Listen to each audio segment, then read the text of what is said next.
Знаете ли вы, что происходит с вещами после того, как вы их сдали в контейнер в магазин? А я узнала. Оказывается, вместо увлекательного путешествия в Германию вещи из крупнейших торговых центров Москвы, Санкт-Петербурга и Екатеринбурга могут легко оказаться на свалке в ближайшем Подмосковье. Но обо всем по порядку.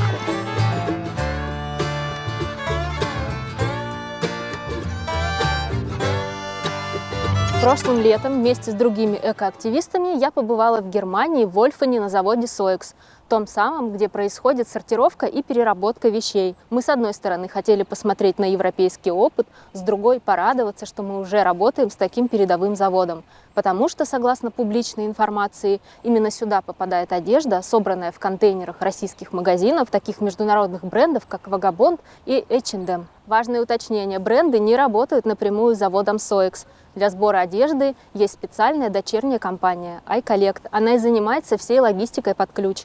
От сбора одежды в магазине до доставки ее в Германию. С iCollect работают многие крупнейшие международные бренды.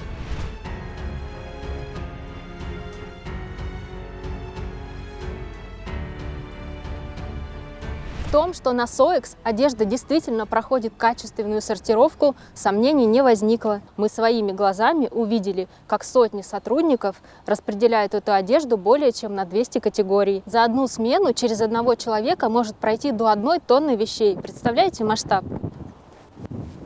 Отсортированная одежда отправляется дальше на перепродажу в секонд-хенды других стран. А все, что нельзя продать, уходит на переработку, превращаясь в обтирочную ветошь и техническое волокно. Все бы ничего, но по словам менеджера Соекс, если мы правильно его поняли, из России к ним ничего не поступает. По его мнению, это вообще было бы нерационально. Пообщавшись за время поездки с экоактивистами, я узнала, что в российском экосообществе уже давно сомневаются в программах по утилизации H&M. А на Авито то и дело встречаются объявления, где одежда в больших пакетах H&M продается по весу оптом 25 рублей за килограмм. Главное, правильно искать. Нужно забить в поиске «секонд-хенд оригинал оптом», что я и сделала. Оригинал – ключевое слово. Термин означает, что это одежда, собранная непосредственно из контейнера в магазине, запакованная с биркой и маркировкой. Чем плоха продажа оригинала, то есть несортированной одежды? Тем, что когда ее сортирует сам покупатель, все, что нельзя перепродать, отправится на мусорный полигон. Доля неликвида может достигать 40% от общей партии вещей. Оказалось, такие объявления встречаются не только на Авито. Мы с моим оператором нашли целый сайт, который предлагает аналогичные услуги. В описании говорится, что сюда попадает одежда из торговых центров Москвы, Санкт-Петербурга и Екатеринбурга в том виде, в каком ее сдают люди. Все запакованное, печатанное, мол, настоящий оригинал, не переживайте. Цена 25-30 рублей за килограмм в зависимости от объема, который вы берете. Можно взять и уже отсортированные на складе вещи. Тогда ценник будет выше – 70-100 рублей за килограмм. Интересно, что у магазина есть свой YouTube-канал в формате распаковка. На сайте говорилось, что здесь всегда можно проконсультироваться по поводу открытия своего секонд-хенда, что я и сделала. Девушка-менеджер по телефону не призналась, откуда именно у них появляется одежда, но подтвердила, что люди получают за это купоны на скидку. Как начинающему бизнесмену мне посоветовали покупать оригинал в качестве основы, базы для магазина, а затем точечно докупить люксовую одежду, чтобы у покупателя создалось ощущение, что в секонд-хенд магазине одежды много, и это хорошая одежда. В общем, я узнала адрес склада и поехала туда вместе со своим оператором, как настоящие эко-ревизоры, делать свою контрольную закупку. Склад оказался без вывески, вход под козырьком, рядом продают надгробия и памятники. Весь процесс покупки занял буквально 5-6 минут. На видео видно, как по всему складу лежат вещи в пакетах H&M Conscious. Это именно то, что мне предложил купить менеджер склада, как только я упомянула про оригинал. В общей сложности я взяла 50 килограммов вещей и отдала за них 1300 рублей.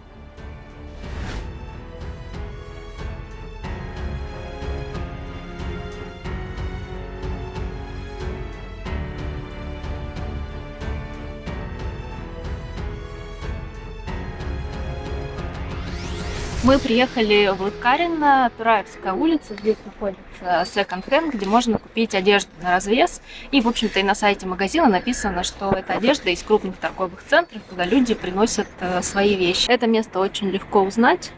Вот тут стоит самолет, а вот тут дальше будет как раз склад секонд-хенд одежды.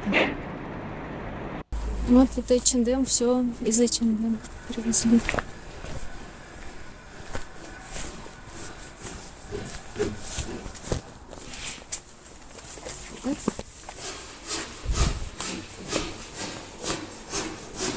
Нас никто не встречает. Да нет, я думала, тут как...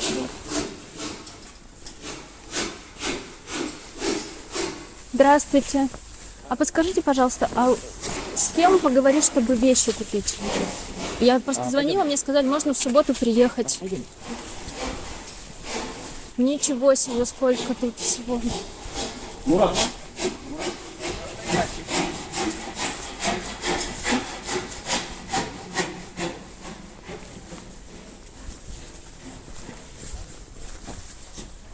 Здравствуйте. Я звонила наверное, в пятницу, мне сказали, можно в субботу приехать и купить вещи. Я хочу пробную партию взять. Какой можно минимум? Ну, не знаю, 100 килограммов, например. Оригинал. Оригинал Пробовать, хотите, да. Оригинал Чендема хотите попробовать? Это у нас по 30 или по 25 рублей, По 25 она мне да, по говорила. 25 рублей они Ага. за килограмм. А сколько, вот как понять, какой минимум-то можно взять, чтобы мне на пробу, чтобы посмотреть, сколько из этого там на продажу можно взять? Не знаю, сколько вам надо, столько единиц. То есть вы любой объем мне я могу несколько мешков, потому что взвесим. Такой вот, план? весы поставим. Вы как-то, может, подскажете, может, есть как-то по внешнему виду можно Ну, определить хороший пакет, этого нет? не знаю. Мы же не открываем, когда мы сортируем, тогда и видим. Так. Слушайте, ну они такие тяжелые. Ну давайте вот этот пакет. Сколько он весит, интересно. Ой.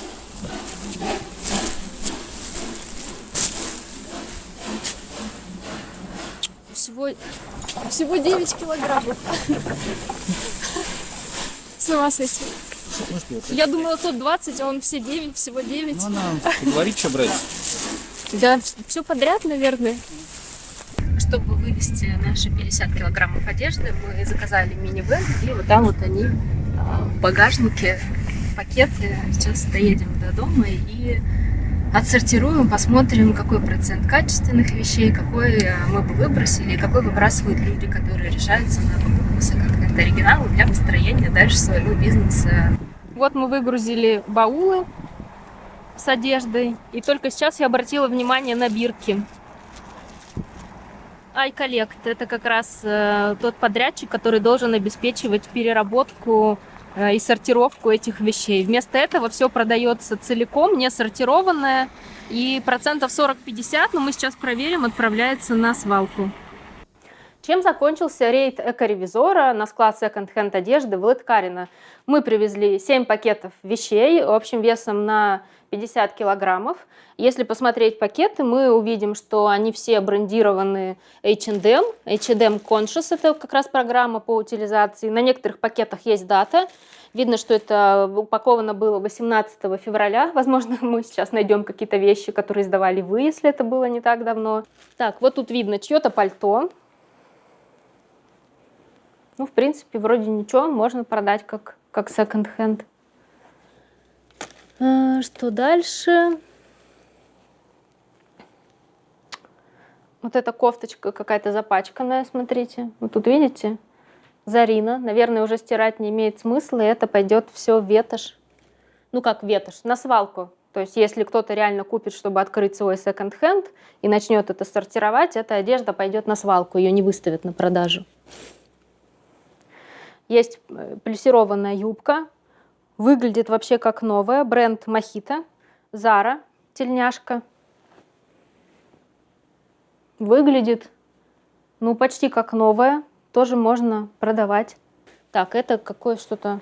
Банный халат. Ну, не знаю, насколько это... Не пойдет ли это в разряд какого-нибудь нижнего белья. И это вообще можно выставить.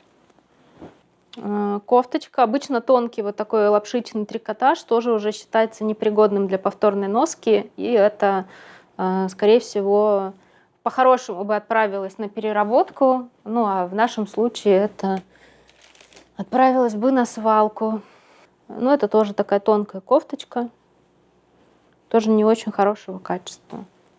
Это леггинсы, топ-шоп, по-моему, тоже нормально выглядят, непонятно, почему они оказались переработки. Наверное, надоели кому-то. Еще одни джинсы. Тоже выглядят практически новыми, в отличном состоянии. Очень грустные истории вещей. Чуть позже я вспомнила, что когда последний раз давала одежду в H&M и обувь Vagabond, то случайно забыла в пакетах GPS-маяки, разрешенные для использования в России. Маяки передают сигнал 2 раза в сутки. Благодаря этому мне удалось восстановить весь путь, который проделал каждый из пакетов. Как вы, наверное, уже догадываетесь, оба в конечном счете оказались в Лыткарино на Тураевской улице. Интересно, что вещи из H&M, прежде чем попасть на склад в Лыткарино, сначала пережидали в Истре.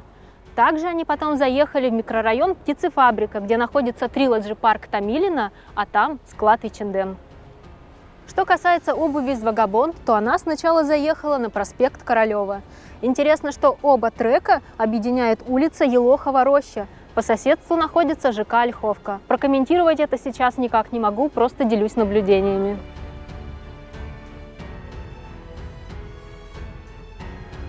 Надо сказать, что в прошлом году я лично связывалась с Vagabond и H&M, задавала вопросы по их программам утилизации вещей, а также просила назвать адрес склада, где хранятся эти вещи до отправки в Германию. В идеале устроить туда эко-экскурсию. Но оба бренда сказали, что не располагают такой информацией и посоветовали обратиться к их непосредственному подрядчику, который занимается всей логистикой – iCollect.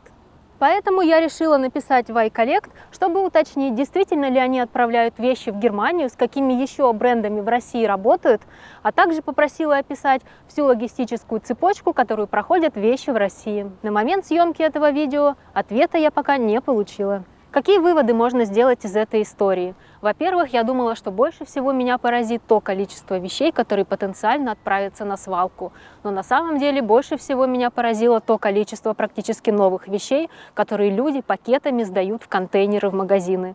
Поэтому обращаюсь еще раз. Пожалуйста, осознанно относитесь к своим покупкам. Покупайте то, что будете носить несколько лет. Второй вывод. Сдавайте вещи только в те контейнеры, программам утилизации которых вы доверяете. И только в том случае, если вы точно знаете, какой путь пройдет вещь от контейнера до сортировки и переработки. А третий пункт я бы адресовала самим брендам. Пожалуйста, сделайте программы по утилизации максимально понятными и прозрачными. Пригласите журналистов, простых покупателей, экоактивистов посмотреть, как все устроено. Если вы говорите, что отправляете вещи в Германию, хорошо. Так тому и быть, но только, пожалуйста, пусть они дойдут до финального пункта назначения. Но еще лучше было бы вложиться в развитие инфраструктуры утилизации в той стране, где эти вещи продаются. Вот это было бы по-настоящему экологичным.